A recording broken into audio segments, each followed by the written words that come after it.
To anyone either new to Star Wars, the casual fan, or even the diehard, this video is to catch you up on the mysterious species of fan favorite Grand Admiral Thrawn, the Chiss. Their culture and their struggles should point us to Thrawn's true motivation in the new Ahsoka series. Thrawn's race is known as the Chiss. You don't see many of these blue-skinned, red-eyed, near-human species in Star Wars because they are located well beyond wild space in the unexplored unknown region. They're not just any ordinary group of people though. They're an isolated society with a very rich power structure. Collectively, they are known as the Chiss Ascendancy. The Chiss are very aristocratic, valuing strength, prestige, and power above all else. Their governmental structure revolves around 9 ruling families, and underneath them, 40 great families, with several families well underneath them. Going back to the top families, the 9 made up the legislative and executive governmental body known as the Syndicure. Each of the 9 families appointed their own representatives called syndics to make up the Syndicure body and represent the family's best interests. That family's delegation was led by a single speaker who represented the family's voice. The highest rank in a Chiss family was known as the Patriarch, which could be either male or female. Now, when I say family, know that there is yet another hierarchy within it. Of course, there are blood members of the family, there are cousins, and then it starts to get a little weird. The other tiers, ranking distant, trialborns, and married adoptives, are basically those from other families who are recruited to be in the new said family. Once brought into the new family, the Chiss individual would take on the family's name. Let's take Thrawn for example. Stick with me, this could get a little confusing. Thrawn was born into a lower tiered family called the Kivu. The Chiss had 3 parts to their name at most.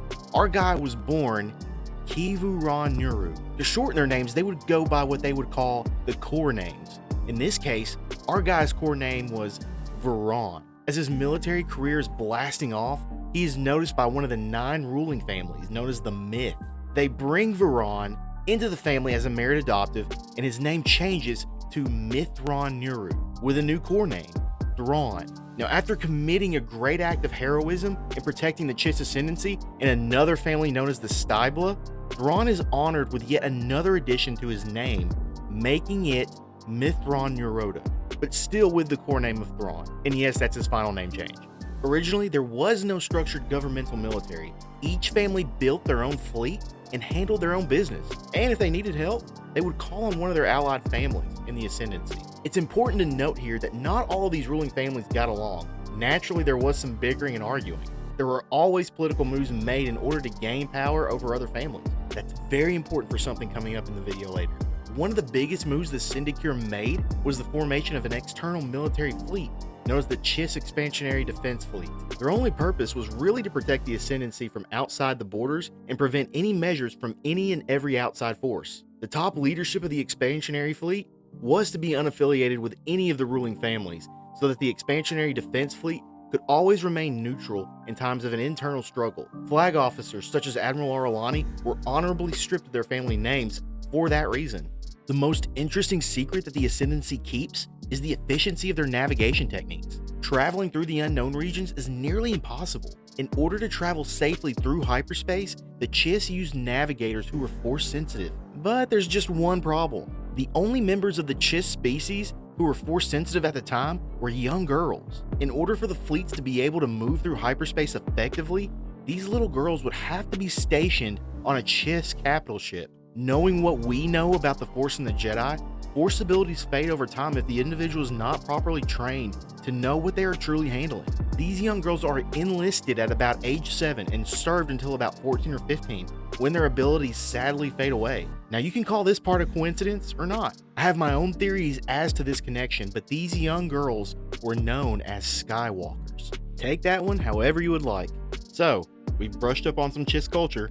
Let's see how things went south for the blue guys and girls. With the Ascendancy holding a lot of power in the unknown regions, they are seen as an obvious threat to other groups who have intentions of seizing power themselves.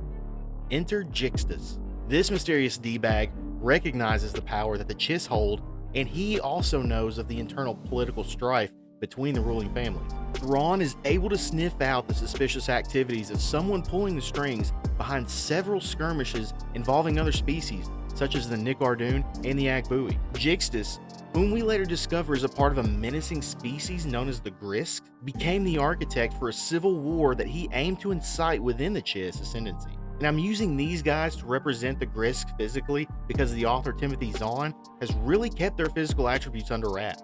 Now, Jixtus combined all of the chemical mixtures, if you will, and all he had to do was light the match. He really paid attention to Baron Zemo's speech in Captain America Civil War when he said, "I knew I could not kill them. More powerful men than me have tried, but if I could get them to kill each other. An empire toppled by its enemies can rise again, but one which crumbles from within, that's dead forever." Thrawn was able to stop him, but it came with a heavy cost. The threat that Jixtus represented amongst the Grisks still loomed. This dangerous species who could enslave and bend the wills of other species almost toppled the Chiss. On top of exploiting the Ascendancy's greatest weakness, the Grisk almost discovered the means by which the Chiss navigate through hyperspace.